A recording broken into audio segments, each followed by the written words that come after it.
BookTube, hello YouTube, hello YarnTube, hello you. Welcome to Vlogember Day 24. So it is Friday the 24th. It is, let's do a time check, 5 to 12. And I thought I'd come in for a chat because I haven't sat and been face to face with you for a good couple of days. Even though you have had videos every day, I've not done one of these videos where I've kind of shared my day with you for a couple of days. Now, the reason that is because I had an operation on Monday. It was a routine operation. It had been planned for a while. However, I didn't think it was going to happen because it had already been moved once, and I assumed, like you do, that it was going to move again and it would happen after Christmas. So I felt quite safe actually doing Vlogember because I thought, well, it's not as though I'm actually going to have the operation in November because it will move. And then it happened. So I was a bit like, oh, at the end of last week, and pre-recorded some videos, and so that you had something to watch every day because I said I was going to do it, and so therefore I was going to do it.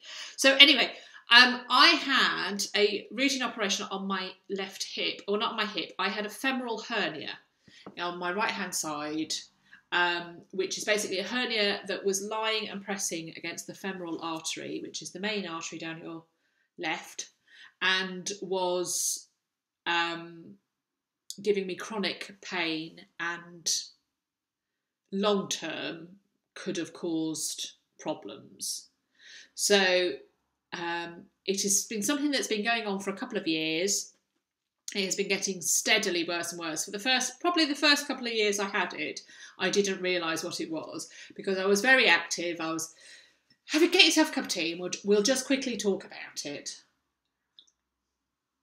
So a couple of years ago, about 3 years ago, 4 years ago, I was running half marathons, I was swimming, I was biking miles, I was exercise classes, I was active every single day and loved it, and absolutely loved it. And then I started to get this pain in my hip that exercise exacerbated, but just general movement started to, and it increased over time, and so the amount I could move decreased, and it was basically a chronic condition. And I thought it was something to do with, having been diagnosed by sports therapists, that it was something to do with a ligament that attached my hip to my pelvis, and that was the problem. But it wasn't.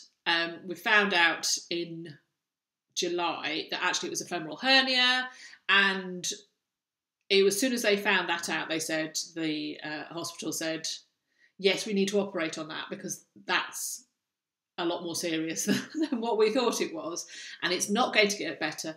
It will only get worse, and it could cause you long-term, problems, severe problems, even worse than you're having now. So the symptoms I was having incredibly decreased mobility in my hip on my right-hand side.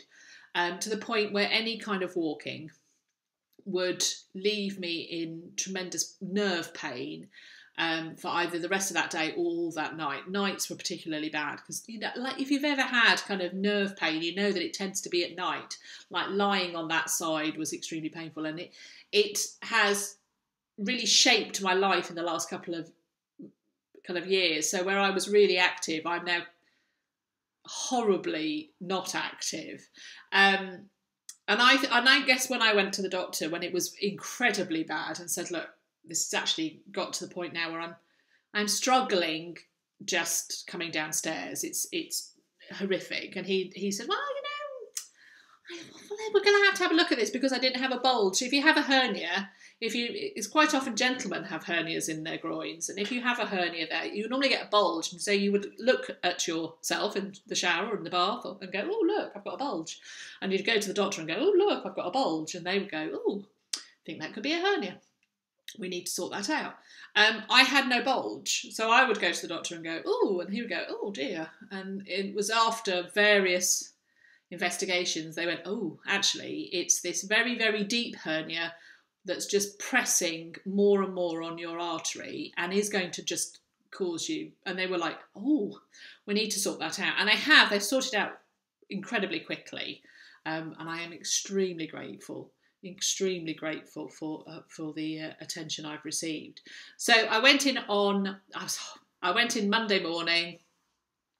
The husband took me in and I was operated on Monday afternoon. It was general anaesthetic, which I haven't had for years and years and years, years and years and years. And so was very nervous about, and it did make me feel particularly grim, as they do. So I stayed in Monday night because I wasn't recovering quick enough I didn't recover in the way that they, hoped I would recover. So I had to spend Monday night in, which was fine.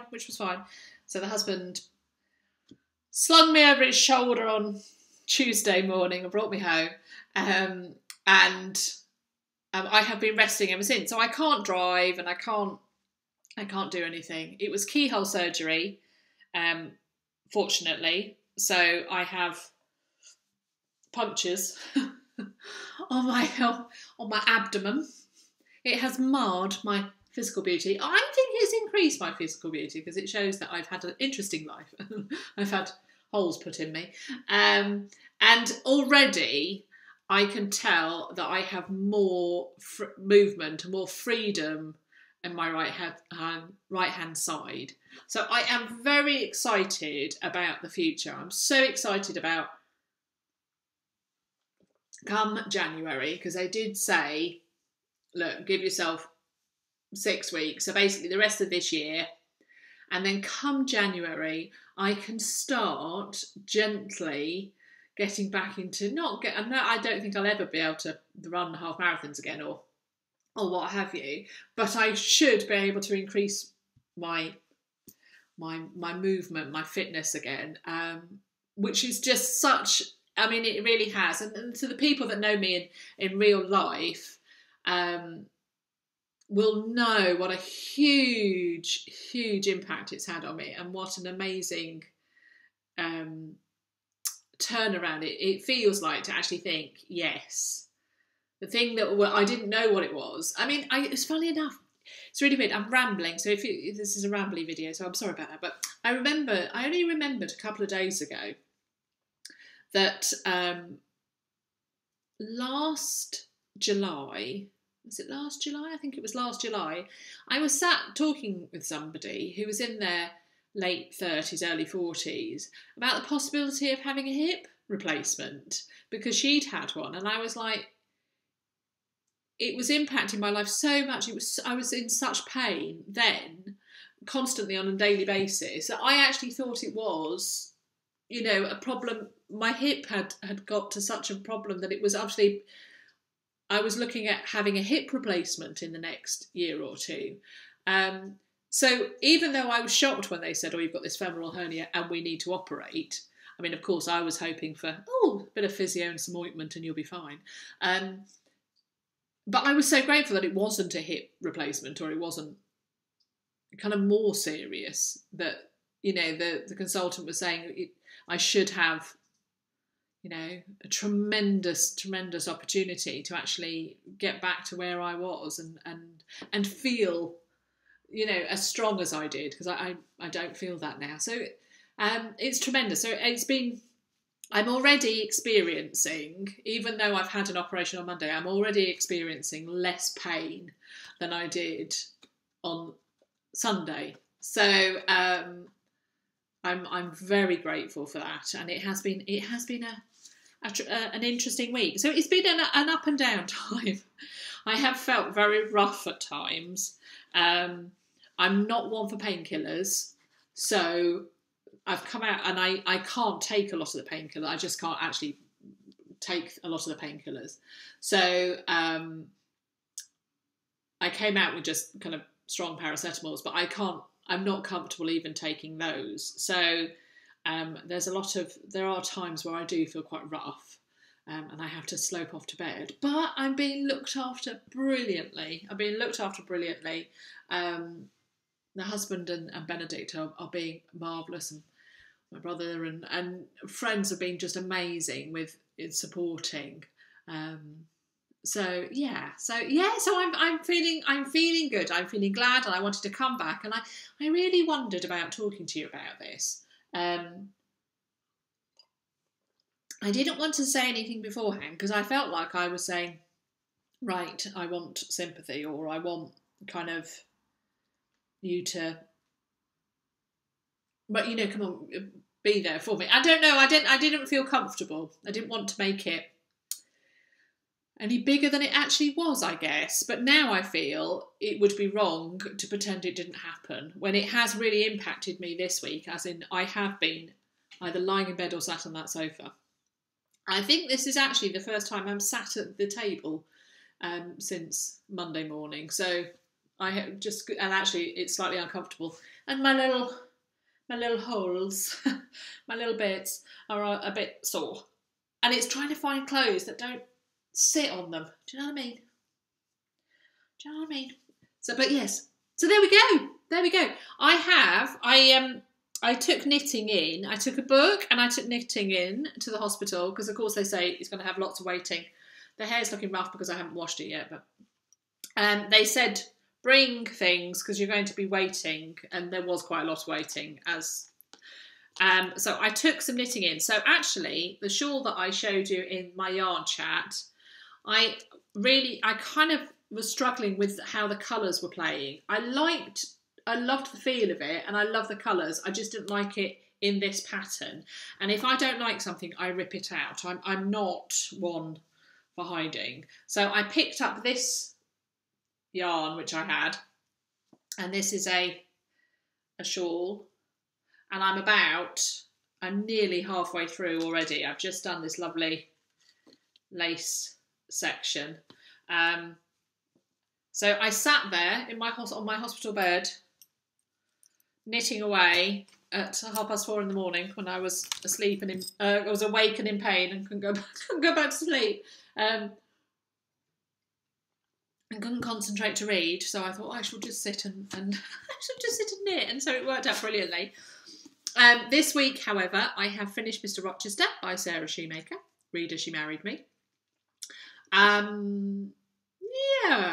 I had high hopes for it, and it wasn't as good as I was expecting. It has taken me a couple of days to realise why it wasn't as good as I was expecting, and the problem is, for me, and this is just my opinion on this read, is that the thing about Jane Eyre that I love, I didn't realise it until I actually read this, but the thing about Jane Eyre I love is Jane. So whilst her and Mr. Rochester and the sense of the drama of the story and the kind of timelessness and the romance is incredibly powerful, she is what keeps me there and keeps me returning. It's her and the sense of her. And so the thing that I missed in this was Jane. And it wasn't as good. It was never going to be as good, but it wasn't even anywhere near powerful. It didn't bring Mr. Rochester to life in such a way that I found him as, you know, I was drawn to him as much, and because he is a highly flawed character, and so that was always going to be tricky. But it didn't have enough Jane. I needed more Jane. I needed the sense of her. So I missed her in it, and so I finished it and I read it, and it's fine. But I missed Jane. So that would be my review of Mr. Rochester. We needed more Jane. Needed more kind of sense of Jane in there. And I didn't realise that was what was so wonderful about Jane Eyre. But of course, it's Jane. I listened to an audiobook. I listened